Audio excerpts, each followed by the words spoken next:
그들에게 넘겨주니라. 아멘. 할렐루야. 아멘. 오늘도 예배하면서 하나님의 은혜를 깊이 경험하는 그런 은혜의 시간 될 수 있기를 주의 이름으로 축복합니다. 할렐루야. 아멘.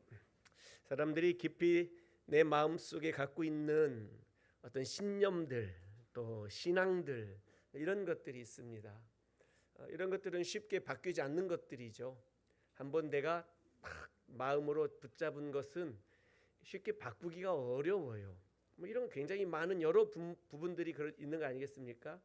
우리가 믿는 예수님, 또 다른 사람이 믿고 있는 다른 종교, 어떤 그들의 신을 자기 마음의 신념으로 신앙으로 딱 붙잡고 있다면 그것을 바꾸는 게 쉬운 일이겠습니까?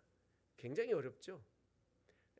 물론 종교뿐만이겠습니까? 정치 색깔도 내가 가지고 있는 그 색깔을 다른 색으로 바꾼다는 것은 굉장히 어려운 일들입니다. 또 여러 가지 내 삶에 살아온 배경들 속에서 내가 가지고 있는 여러 생각들, 문화적인 것들, 전통적인 것들, 또는 각 우리 고향들마다 각각 특색이 있는 어떤 그 지방색들, 이런 저런 것들이 우리가 쉽게 바꿀 수 없는 것들이죠. 정치하는 사람들도 마찬가지입니다. 내가 한번 잡은 권력을 바꾸기를 원하지 않습니다. 지금 여당과 야당이 열심히 대립하고 싸우는 이유가 물론 국민들을 위한 어떤 큰 그림들이 있지만 사실은 그 안에서 정권을 잡으려고 다투는 것들 아니겠습니까? 바꾸고 싶지 않아 합니다. 그러나 바뀔 가능성도 있는 것 아니겠어요? 그러나 바꾸고 싶지 않아 합니다.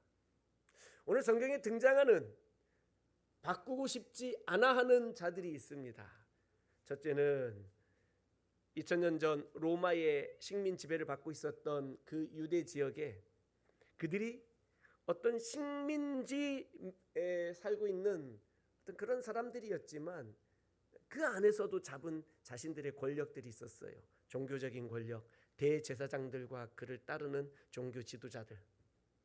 이들은 자신들이 갖고 있는 그 여러 가지 영적인 그리고 정치적인 이런 고난들을 바꾸고 싶지 않아 했습니다. 누군가에 빼앗기고 싶지도 않았습니다.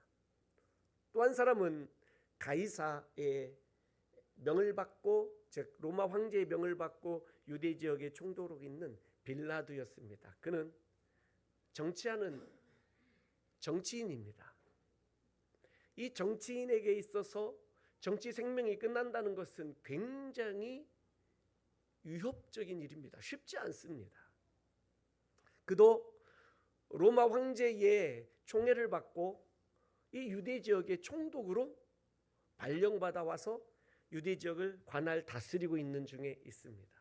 그러니 이 지역을 잘 다스려야, 유대를 잘 다스려야 저 중앙 로마에 있는 황제가 참 일 잘한다라고 하지 않겠습니까? 그러니 신경 써야 될 일이 뭐냐면 이 지역의 평화를 유지하는 겁니다. 열심히 세금을 잘 걷어서 중앙 정부로 올려 보내는 일들을 잘하면 되는 것들입니다. 그러니 이 지역에서 어떤 밀란이 일어나거나 반역의 일들이 일어나거나 막 어떤 이 민족 의식들이 고양되어서 독립운동을 하려는 자들이 발생하거나 이런 것들을 전혀 일어나지 못하도록 막아야 할 사명이 그에게 있다는 거예요. 바꾸고 싶지 않습니다. 내가 가진 이 권력, 이 정치적인 생명, 이런 것들. 그러니 양쪽에 힘을 갖고 있는 자들이 적당한 선에서 타협도 하고 대립도 하고 하는 것들이 발생하게 되는 것들이었죠. 유대 종교 지도자들에게 있어서 예수님은 어떤 사람이냐? 그는 마치 신흥 이단과 같은 사람입니다. 그가 자신을 하나님의 아들이라고 말합니다. 유일신 여호와 하나님을 믿어온 모든 그 수천 년의 시간 동안 그런 자가 단 한 사람도 그동안은 없었습니다. 물론 거짓으로 선지자 노릇하는 사람들은 역사적으로 많이 있었지만 본인이 직접 나는 하나님의 아들이다라고 말하는 사람은 없었습니다. 그리고 또 나를 본 자는 아버지를 하나님을 본 것과 같다라고 말하니, 즉 자기 스스로 자기를 하나님이다라고 말하는 자는 그동안 아무리 찾아봐도 없었는데 바로 이 사람이 그런 사람으로 등장하게 되었다는 것입니다. 굉장히 유대 종교 지도자들에게 있어서는 위협적인 일입니다.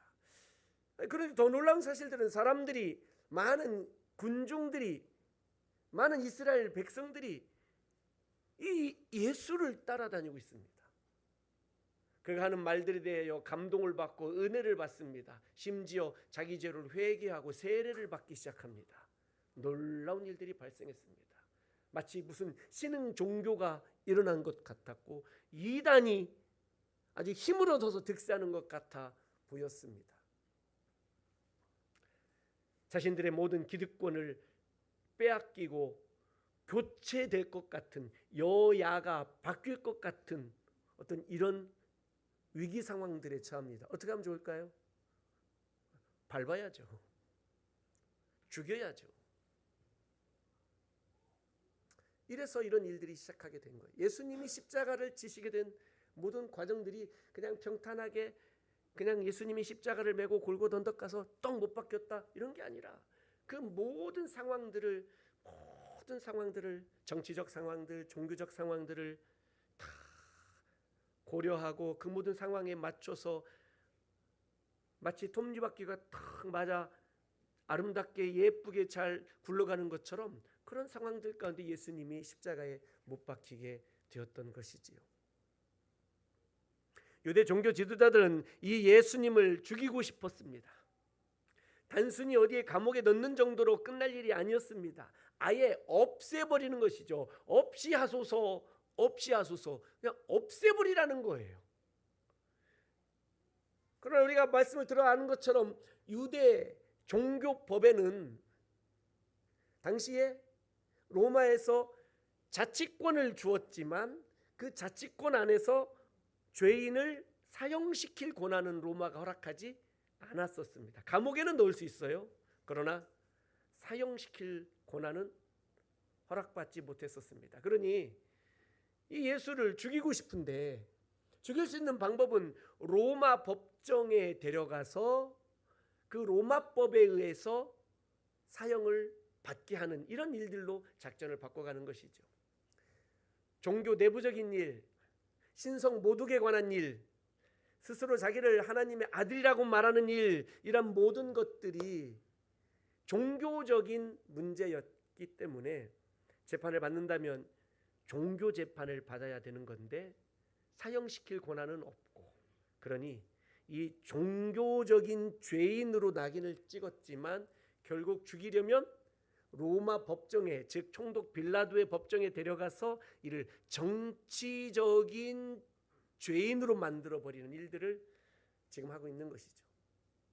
증거도 없이, 증인도 없이 무죄하신 예수님을 세상 법정에, 빌라도의 법정에 끌고 가 예수님을 죽이려고 하는 이런 모든 일들을 이 종교 지도자들이 하고 있었다는 것입니다. 오늘 말씀을 보니 예수님이 당한 일들은 하나님의 아들이신 예수님, 우리의 구주이신 예수님, 아니 그분이 하나님 자체이신 그 예수님께서 오늘 당하신 일들을 보면 너무나도 어이가 없는 일들을 당합니다. 오늘 말씀의 19장에서부터 보니 빌라도가 예수님을 데려다가 채찍질합니다. 그 앞에 우리가 지난 주일에 말씀 들었던 그 앞 18장 후반부에 보게 되면 6월절에 죄인 하나를 석방시켜주는, 물론 6월절 특사, 8.15 특사하는 것처럼 그런 일들이 있었는데 마침 반역을 일으켰던 바라바라는 죄인이 하나 붙잡혀 있었는데 이 사람은 죽을 죄를 지은 거예요. 로마법을 어겼으니.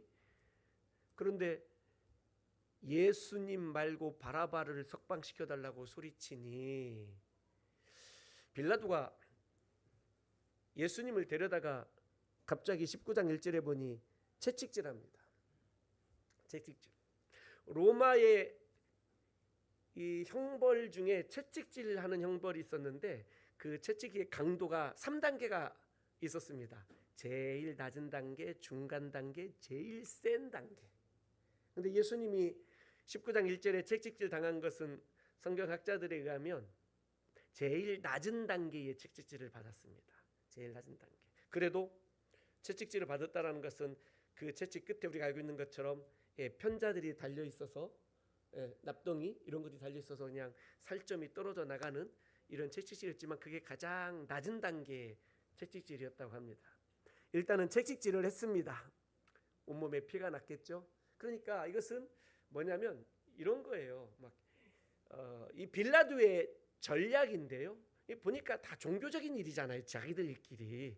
벌써 이 정치의 구단인 빌라도가 보니 딱 보면 모르겠어요. 왜 끌고 왔는지 다 아는 거예요. 이미 예수란 사람이 지금 어떤 활동을 하고 있는지 이 국가 정보 기관들 자기 부하들을 통해서 이미 정보들을 듣지 않았겠어요? 다 알고 있는 내용들이에요. 그런데 죽이라고 끌고 왔더니 딱 보니 착 보면 딱 아는 거죠. 근데 보니까 죽일 이유가 없는 거죠. 유대인의 왕이라고 말하는데 보니까 별것도 아닌 거예요. 이렇게 붙잡혀서 끌려온 거죠. 어떻게 유대인의 왕이 유대인들에게 끌려오겠습니까? 말이 안 되는 거죠. 그래서 이제는 빌라도가 작전을 세웠는데 뭐냐면 보여주기식 행정을 하는 겁니다. 일단은 가장 낮은 단계의 채찍질을 한 겁니다. 그렇게 한 이유는 뭐냐면 일단 몸에 피를 나게 하는 거예요. 피를 묻히는 거예요. 그리고 두 번째 한 게 뭐냐면 군인들이 2절에 보니 머리에다가 가시나무로 관을 만들어서 머리에 씌웁니다.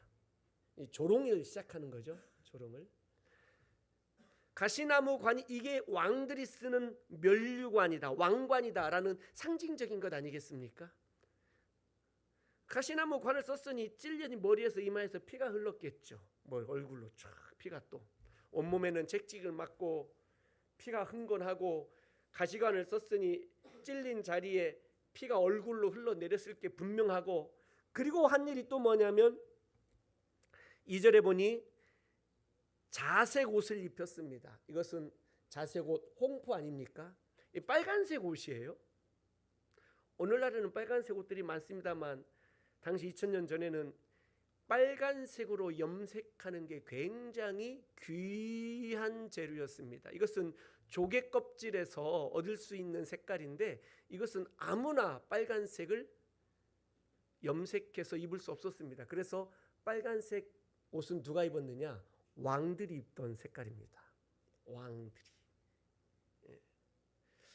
우리나라가 왜 백의민족인 줄 압니까? 염색을 하지 않아서 백의민족인 거예요. 흰옷을 많이 입었잖아요. 흰옷을. 그런데 왕은 빨간색 망토를 쫙 걸치고 다니는 거예요. 이 옷에서부터 이 색깔은 바로 왕들만 입는 옷인데 어디서 허름한 자색 옷을 구해다가 예수님에게 걸쳐줍니다. 네가 유대인의 왕이라고 그랬으니 왕의 옷을 입어라라는 거예요. 온몸에는 피가 흥건합니다. 머리에서 얼굴로 피가 내려옵니다. 왕관을 아주 조롱하며 씌웠습니다. 그리고 조롱하듯이 왕들의 옷인 자색 옷을 예수님에게 입혔습니다. 그리고 3절에 보니 앞에 가서 군인들이 조롱합니다. 유대인의 왕이여 평안할지어다 라고 하며 그 앞에 절하기도 합니다. 완전한 조롱이죠. 그리고 왕이라고 해놓고 손으로 때립니다. 손으로 어디를 때렸을까요? 얼굴을 때리는 거죠. 막 아프게 팍 때린 게 아니라 조롱하면서 때린 것은 이게 세기의 강도와 상관이 없습니다. 뺨을 때립니다. 예수님이 이런 일을 당하셨어요. 왜 예수님이 이런 모든 일을 참고 계셨을까요? 왜 예수님이 이런 일을 당하야만 했을까요? 다 우리 죄를 지시고 십자가로 걸어가시는 그 과정 속에 당하신 고난이었다는 우리가 이런 걸 읽고 들으면서 우리 마음속에 내 죄에 대한 진정한 고백과 내 죄에 대한 통회와 자복하는 마음들이 하나님 앞에서 일어나야 될 줄로 믿습니다. 우리가 우리의 죄를 너무 가볍게 여기고 우리가 죄 용서받고 죄 사함을 받았던 것들이 너무나도 쉽게 일어난, 내가 너무나도 값없이 얻은 은혜라고 그렇게 생각하는 순간 우리가 예수님을 이해하고 예수님을 더 알기 원한다고 찬송하고 고백하지만 예수님을 진정으로 잘 모를 수밖에 없는 그런 잘못된, 조금 왜곡된 신앙으로 빠질 수도 있다는 것입니다. 우리는 우리 자존심 지키려고 얼마나 애를 씁니까? 누가 나를 조금 보는데 이렇게 살짝 옆으로 이렇게 나를 이렇게 쳐다봤더니 기분 나쁜 거예요. 왜 나쁘죠? 눈 흘겼다는 거예요. 뭐 요즘 이상한 학생들은 지나가다 누가 눈 마주치면 어떻게 합니까? 까라이, 그죠? 눈 마주쳐서 기분 나쁜 거예요. 왜 기분 나쁘죠? 아니, 나는 원래 조금 사시라 옆으로 볼 수도 있는 거고요. 여기 보다가 고개 돌리기 싫어서 눈알만 돌려서 볼 수도 있는 거예요. 그런데 그게 기분 나쁘다는 거죠. 왜? 나를 조금 무시하나? 이런 마음들이 드는 거 아니겠어요? 누군가가 나에 대해서 뒷담화합니다. 얼마나 그 얘기 전해 들으면 속상해요. 또 어떤 용기 있는 사람은 대놓고 합니다. 막 대놓고 얼마나 속상하고 자존심 상해요. 나는 다른 사람이 나한테 조금 이상한 표정만 해도, 이상한 말만 해도 기분이 상하고 마음이 나쁘고 내 자존심 무너지는 것 같고 막 속상한데, 예수님이 지금 이런 일을 당하고 있는데 예수님의 마음은, 예수님의 생각은 지금 어떠셨을까요? 왜 이런 일들을 다 참고 계셨을까요? 그분에게는 분명한 목적이 있어요. 이분이 이것을 참고 견뎌내셨던 것은 분명한 목적이 있었어요. 그게 뭡니까? 우리 죄를, 나의 죄를 사하시고 용서하시기 위한 그 모든 예수님의 목적이 아주 이곳에 완전히 집중되어져 있다는 거예요. 왜? 그것이 아버지 하나님의 뜻이었기 때문에. 내가 피를 흘려야 사랑하는 자녀들의 죄를 씻을 수 있기 때문에 이걸 참고 견뎌내신 거예요. 나는 못 참는데 예수님은 참으신 거예요. 예수님.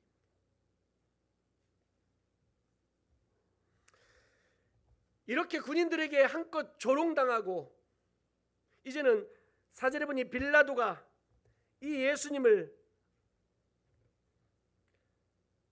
데리고 예수님을 향하여 말합니다.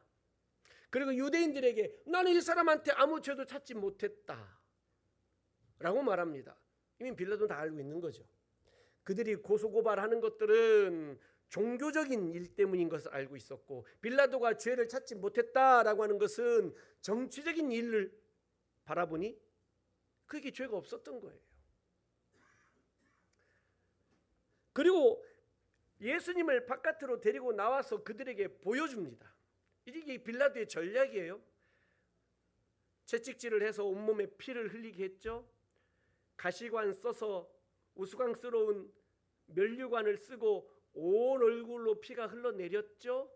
그리고 허름하게 찢어진 왕의 옷 홍포를 걸치게 했죠. 그리고 데리고 나옵니다. 그리고 5절에 보니 뭐라고 하냐면 보라 이 사람이로다 라고 합니다. 이게 무슨 뜻입니까? 너희들이 유대인의 왕이라고 고발하고 죽이라고 말하는 사람이 바로 이 사람이다. 어떤 상황이에요?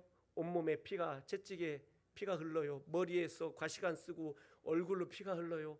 그리고 조롱받는 홍포를 입고 있어요. 무슨 이런 사람이 왕이 될 수 있느냐라는 거예요. 온몸에 피가 흐르는 사람을 보면 어떤 생각이 들어요? 사람들이 오 이런 생각 듭니까?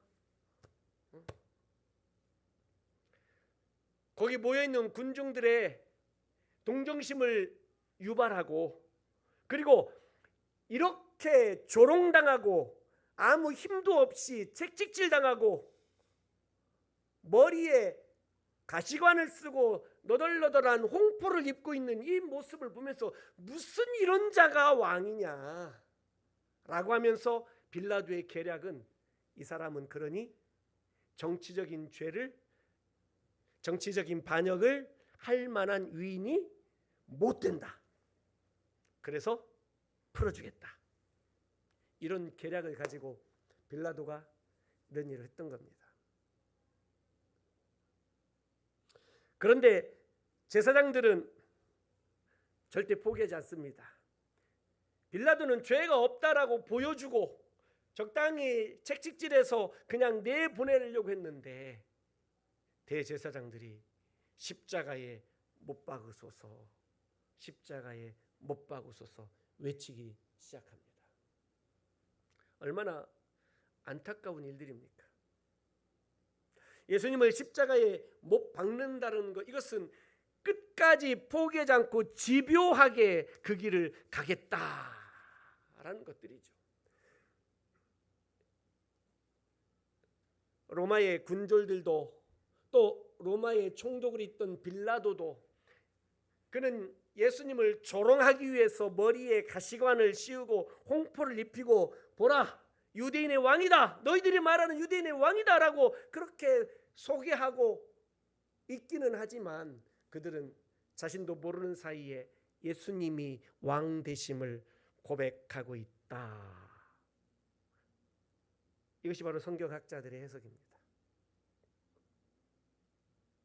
그들이 인정을 하든 안 하든, 그들이 경배를 하든 안 하든, 그들이 조롱을 하든 안 하든 우리 구주 예수 그리스도의 그분의 신분은 변하지 않는다는 거예요. 그분은 우리의 왕이세요. 할렐루야. 모든 왕들의 왕이세요. 우리 핸델의 메시아에 보면 할렐루야 할렐루야 부르면서 그 저 끝부분 후렴 부분에 가면은 왕의 왕 하지 않습니까? 그때 일어나는 거예요. 그때. 근데 우리는 처음부터 일어나서 이제 찬양을 이제 할렐루야를 부르면 하는데 왕의 왕이 뭐냐면 왕들 중에 왕이라는 거예요. The King of Kings. 왕들 중에 왕. 그분이 참 왕이라는 거예요. 그러니 이 땅의 인간의 왕도 인간의 황제도 이 세상에서 모든 권력자들도 그 내가 왕인데 모든 이 땅의 왕들 중에 왕이라는 이 찬양의 고백 앞에 자리를 일어나서 그분을 경배하게 되는 거예요. 나의 존경과 나의 존중과 나의 모든 마음을 그분 앞에 겸손하게 내어드리는 이거. 지금은 조롱을 당하고 있는 모습이지만 바로 그들은 알지 못하는 상황 속에서 이분이 진정한 왕이라는 것을 인정하고 있다는 사실이에요.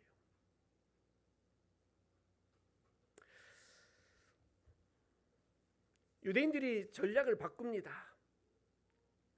그를 십자가에 못 박으소서 못 박으소서 하면서 한마디 더 외치는데 오늘 7절에 보니까 그가 자기를 하나님의 아들이라 합니다.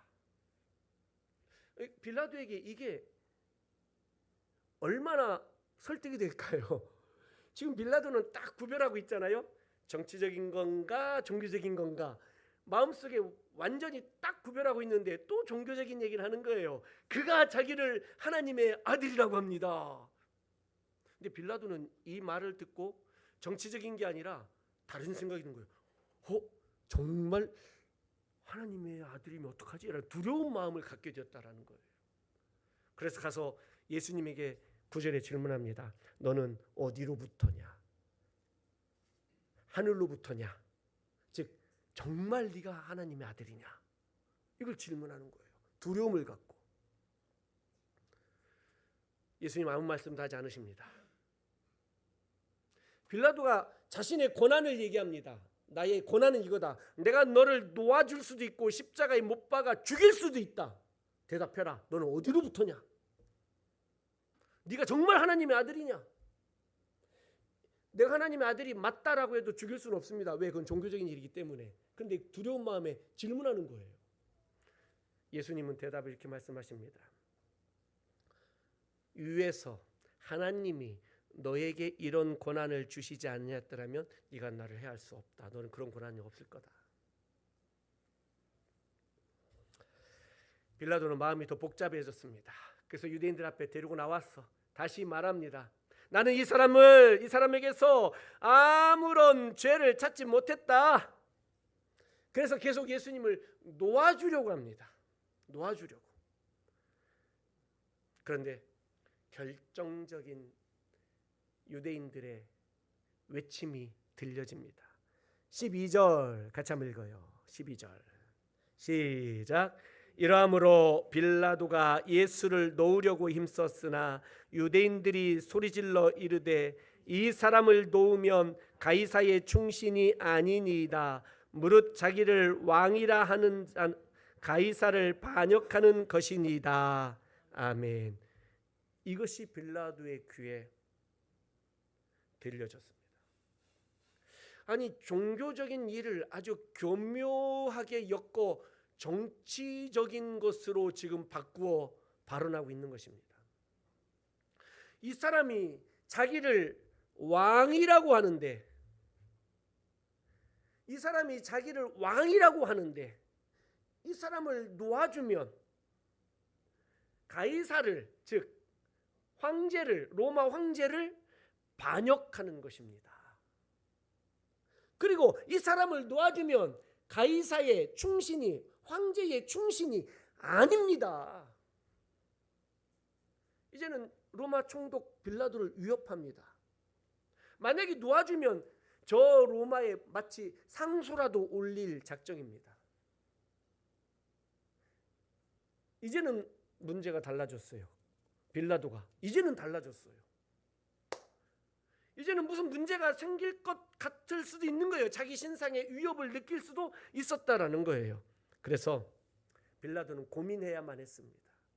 아무리 봐도 종교 내부적인 일인데, 아무리 봐도 정치적인 일이 아닌데, 그렇게 확신이 들고 한평생 정치하는 일을 해온 내 입장에서 이건 봐도 이것은 절대 정치적인 죄가 아닌데 놓아주고 싶은데, 이제는 들려지는 이야기가 이 사람을 놓아주면 가이사의 충신이 아닐 뿐만 아니라 가이사를 반역하는 일이다 라는 이야기를 듣게 되니 이제는 마음에 고민이 생깁니다.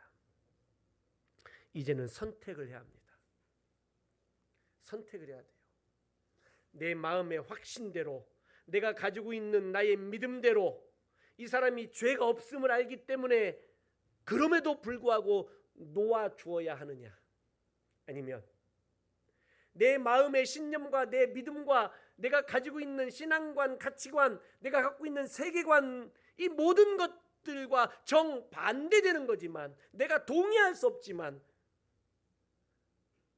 나를 위협하려고 하는 자들의 그 협박과 위협들 앞에서 내가 굴복하고 나의 신념을 접을 것이냐, 그래서 이 사람을 십자가에 못 박아 죽이라고 사형 선고를 할 것이냐, 이 두 기로에 서 있어요. 기로에 선택해야 돼요.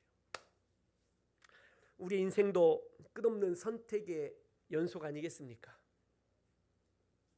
지금 빌라도가 이 선택의 순간에 서 있다라는 거예요. 여러분은 어떤 것을 선택하시겠습니까? 내가 가지고 있는 믿음대로, 내가 확신한 대로 예수를 놓아주는 것에 선택하겠습니까? 아니면 내 정치적 생명을 위해서, 나의 앞으로 나의 인생의 평안을 위해서 잠시 예수를 멀리하고 십자가에 못 박아 죽이라고 내어주는 일을 선택하겠습니까? 우리 인생을 살면서 우리가 선택해야 될 기로가 굉장히 많습니다. 내가 진리를 선택할 것이냐, 내게 나의 이익을 선택할 것이냐. 내가 영적인 것을 선택할 것이냐 아니면 육적인 것을 선택할 것이냐, 내가 하나님을 선택할 것이냐 아니면 세상을 선택할 것이냐, 하나님의 의와 하나님의 나라를 선택할 것이냐, 내 개인의 안위와 나의 평안을 선택할 것이냐. 그 선택에 따라 걸어가는 길은 굉장히 그 결과들이 달라질 수 있어요. 나의 그 선택이 나의 모든 행복을 보장할 수는 없어요. 그러나 분명한 것은 내가 그 모든 순간순간마다 그 선택의 기로에 갈림길 앞에 우리는 언제나 서 있어요. 언제나. 두 가지를 한 번에 다 선택할 수는 없어요. 오늘 빌라도가 이런 상황 가운데서 그의 선택은 무엇이냐라는 거예요. 여러분은 어떤 것을 선택하고 싶습니까? 무엇이 여러분에게 더 중요합니까? 무엇이 더 여러분의 인생에 더 값지고 소중하다고 생각하십니까? 나 자신입니까? 우리 자녀들입니까? 우리 가족입니까? 물론 소중하죠. 더없이 소중해요. 그러면 내가 소중하게 여기는 우리 가정을 위해서, 우리 가족을 위해서, 우리 자녀들을 위해서 내가 무엇을 포기합니까? 무엇을 내려놓습니까? 이게 바로 선택이에요.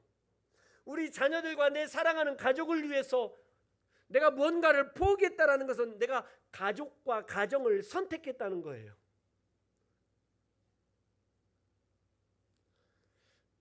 여러분, 교회는 여러분들에게 어느 정도입니까?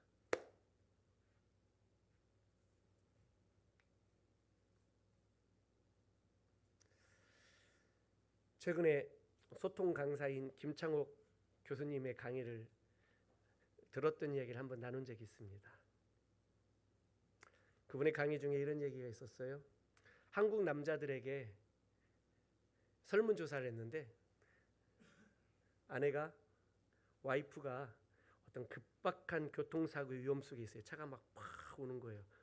내가 그 순간에 내 몸을 던져서 내가 혹시 죽거나 다칠 수도 있는데 내 아내를 구할 것이냐, 이런 질문을 했어요. 한국 남자들의 몇 퍼센트나 내가 죽을 수도 있고 다칠 수도 있는데 내 아내를 구하겠다라고 말했을 것 같아요? 아니면 여러분을 할 것 같아요? 우리 남편들 여러분 할 수 있을 것 같아요? 87%가 나는 내가 죽거나 다칠 수 있어도 내 아내를 구하겠다라고 말했답니다.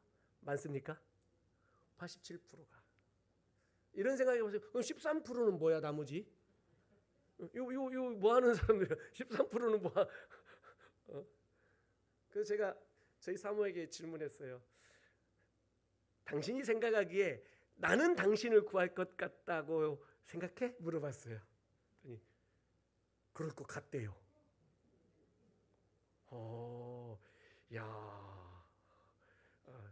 드디어 내 사랑을 받아줬습니다. 드디어 30년 걸렸어요. 30년.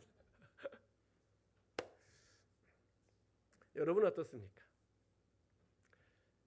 그런데 그 남편들이 또 이렇게 말하더랍니다. 내가 당신을 위해서 죽을 수도 있고 다칠 수도 있는데 당신을 구해줄 수 있다. 그런 상황이 닥치면. 그런데 당신하고 함께 이마트는 안 갈란다.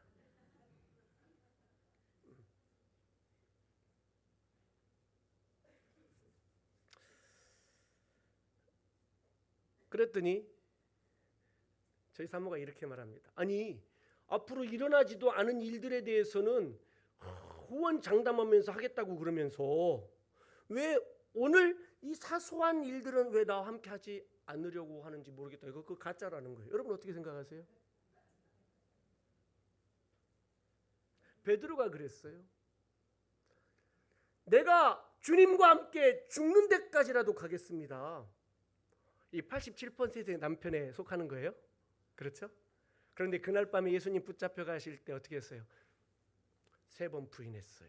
이마트는 안 간 거예요.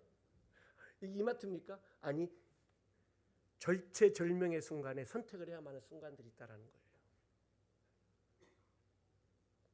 우리도 은혜 받고 또 때로는 직분 받으며 서약합니다. 하나님의 나라를 위해서, 교회를 위해서 생명 다하여 교회를 섬기고 복음을 지키고 믿음으로 살겠노라고 그렇게 서약합니다. 주와 함께 죽는 데까지 가겠다는 얘기죠. 내가 죽을 수도 있고 다칠 수도 있지만 내 몸을 던져서 구하겠다라고 선언하고 고백하는 것입니다. 그런데 우리는 이마트는 안 가요. 오늘 일주일마다 한 번씩 오는 주일 예배에 소홀 해요. 하나님 앞에 예물 드림을 소홀히 여겨요. 맡겨주신 봉사를 안 하려고 그래요. 성도와 사랑의 교제의 관계들을 깊이 맺으려고 하지 않아요. 내가 주를 위해서 죽을 수는 있는데 이마트는 못 가겠다는 거예요. 항상 이런 선택의 순간들이 우리에게 있다라는 거예요. 내가 어떤 선택을 할 것이냐라는 거예요. 어떤 선택? 내가 고백한 믿음대로 살아내야 되는데 이분이 나의 왕이라고 고백하고 내가 살아왔는데 내가 그 왕 앞에서 내가 어떻게 그 말씀을 들을 때에 이 말씀에 순종해야지. 왜? 나의 왕이 말씀하시니 내가 복종해야지. 이런 순간 가운데서도 아멘이 아니라 자꾸 계산합니다. 생각해봅니다. 좀 기도해보고 대답하면 안 될까요? 라고 합니다. 그 기도는 누구한테 하는데, 주님의 말씀 앞에 그 기도는 또 누구한테 해보고 하는 건데. 사랑하는 성도 여러분, 주저하지 말고 고민하지 말고 믿음의 선택을 할 수 있기를 주의 이름으로 축복합니다. 할렐루야. 거창한 것 하나님 앞에 한다고 장담하고 무언가 어떤 일이 발생하면 내가 그때 온몸을 던지겠다라고 말하지 말고 오늘 내가 할 수 있는 작은 일, 이마트에 가는 일부터, 내가 내 아내를 사랑한다고 내 남편을 사랑한다고 고백했다면 거창한 순간이 찾아오면 그때 하겠다고 하지 말고 오늘 재활용 분리수거 봉투 들고 나가서 재활용해주고 오늘 싱크대에 가서 설거지하고 이런 일들을 하라는 얘기예요. 오늘 주의 몸된 교회를 위해서 하나님의 나라를 위해서 내가 어떤 일 할 수 있는가, 이것부터 선택하라는 거예요. 이것부터. 사랑하는 성도 여러분, 우리는 끊임없는 선택의 기로에 서 있었습니다. 빌라도가 그 선택의 기로 앞에 서 있었는데 그의 선택은 전혀 다른 자기의 신념과 자신의 고백과 자신의 믿음에 반하는 다른 선택을 하고 말았어요. 예수님도 선택의 기로에 서 있었어요. 겟세마네 동산에서 할 수만 있거든 이 잔을 내게서 옮겨 주옵소서. 그러나 그 선택 앞에 확실한 그의 선택은 나의 원대로 마옵시고 아버지 원대로 되기를 원합니다. 선택을 했어요. 그 선택이 오늘 이 모든 조롱도, 이 모든 비난도, 이 모든 고초도 참고 견뎌내야만 하는 길을 선택하신 거예요. 왜? 그 선택에는 분명한 목적이 있기 때문에 아버지 하나님의 뜻을 이루어드리고 아버지의 자녀들을 그 죄로부터 건지고 구원하기 위한 그 분명한 목적을 알기에 오늘 우리들의 선택에도 분명한 목적이 있어야 돼요. 내가 오늘 이 자리에 와서 예배하는 이 목적, 내가 믿음 생활하며 신앙 생활하는 것에 대한 목적, 단순히 예수 믿고 천국 가는 게 우리 신앙생활의 궁극적 목적은 아니에요. 그것은 당연한 거예요. 그 목적을 반드시 분명히 깨닫고 오늘도 믿음의 선택을 하며 고백할 수 있기를 바라요. 예수 그리스도, 당신이 나의 왕이십니다. 당신은 영광의 왕, 내가 주님의 그 임재 앞에서 내 모든 마음과 내 모든 정성을 들여 주님을 찬양하고 예배하고 경배하며 살겠습니다. 너희 주님의 어린 양을 찬양하며 살아내겠습니다. 주여 나의 왕으로 내 마음에 좌정하시고 다스려 주옵소서. 그렇게 고백하며 살 수 있기를 주의 이름으로 축원합니다. 아멘.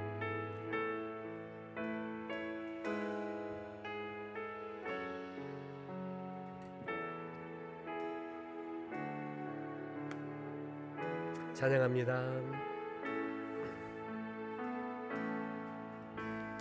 내 모든 것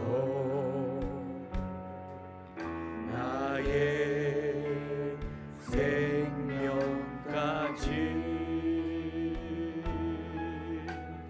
다 주님 앞에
찬양하리.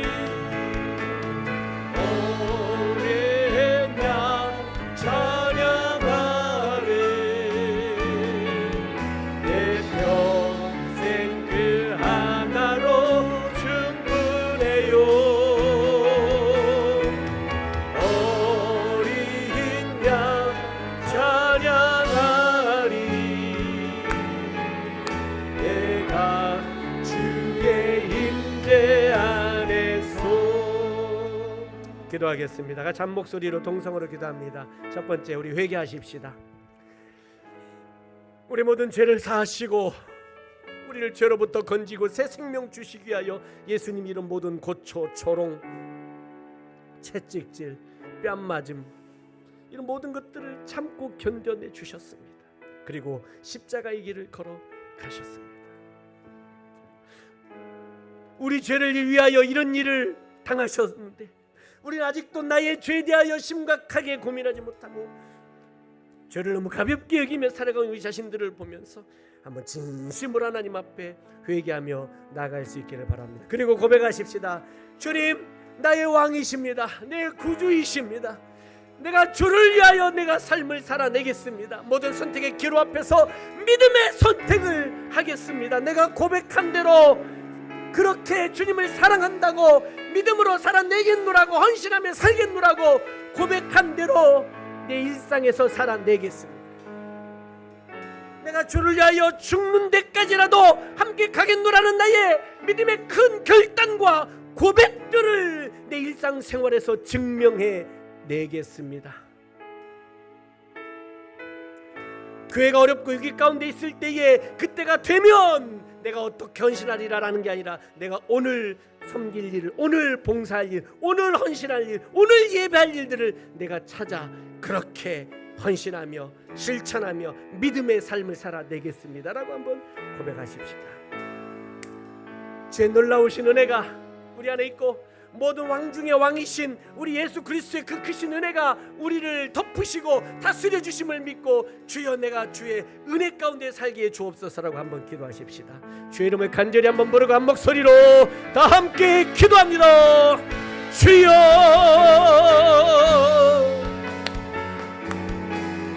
주여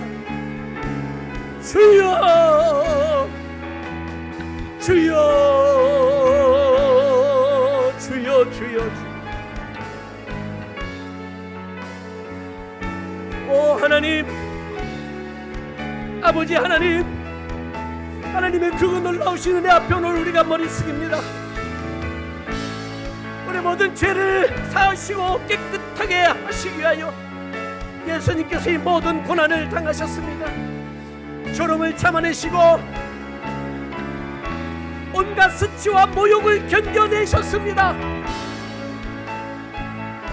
아버지 하나님의 거룩하신 뜻, 죄 있는 이를 건지시고 고난하시기 위한 아버지 하나님의 뜻을 하시기에 그 모든 것들을 이루시기 위하여, 성취하시기 위하여 참아내셨습니다.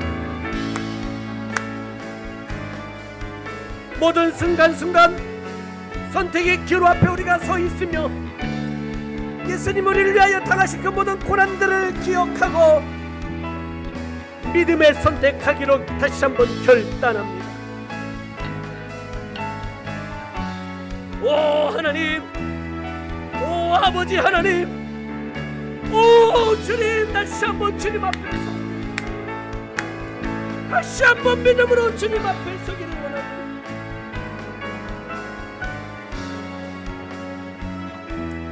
우리의 삶을 인생을 지어 돌보아 주옵소서. 역사하여 주옵소서. 할렐루야 할렐루야 할렐루야. 왕중의 왕이신 우리 구주 예수 그리스도시여, 왕이신 하나님 앞에 머리 숙여 경배하오니 영광을 받으시고 우리를 다스려 주옵소서. 주님 임재 앞에서 우리가 다시 한번 서게 하여 주옵소서. 할렐루야 할렐루야 할렐루야 할렐루야. 아멘 아멘. 오 주님,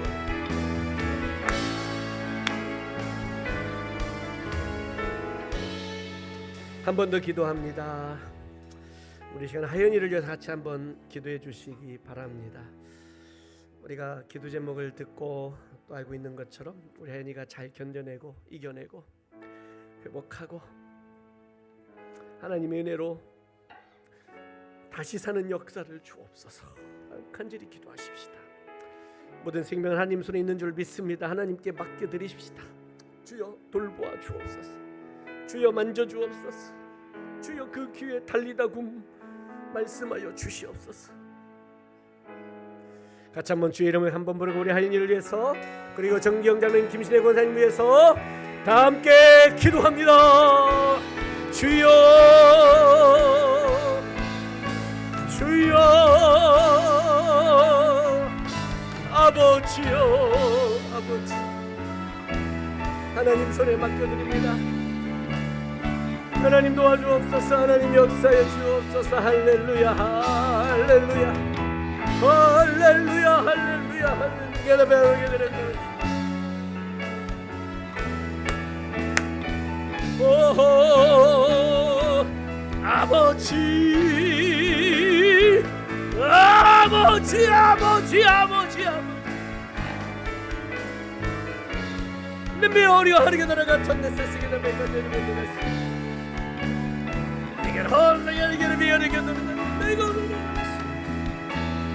주여 하나님, 이름에 전되시 치료하여 주옵소서. 역사하여 주옵소서.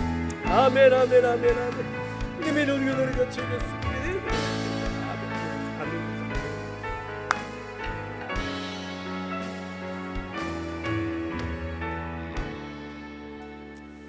하나님 감사합니다. 오늘 말씀으로 은혜 주시고 깨닫게 해주셔서 감사를 드립니다. 우리 모든 죄를 사하시고 우리를 다시 살게 하시기 위하여 예수님 이 모든 고난, 고초, 조롱, 무시, 사람들의 그 모든 위협들을 다 참아내고 견뎌내신 그 놀라우신 은혜에 감사를 드립니다. 하나님 앞에서 우리 자신들 날마다 돌아보며 성결하게 살게 하여 주옵시고, 우리 예수 그리스도의 이 놀라우신 은혜를 알고 깨닫기에 우리의 삶 속에서 늘 항상 언제나 믿음의 선택, 믿음의 결단을 하며 살게 하여 주시옵소서. 하인이를 고치시고 치료하시고 일으켜 주옵소서. 예수님 이름으로 기도하옵나이다. 아멘.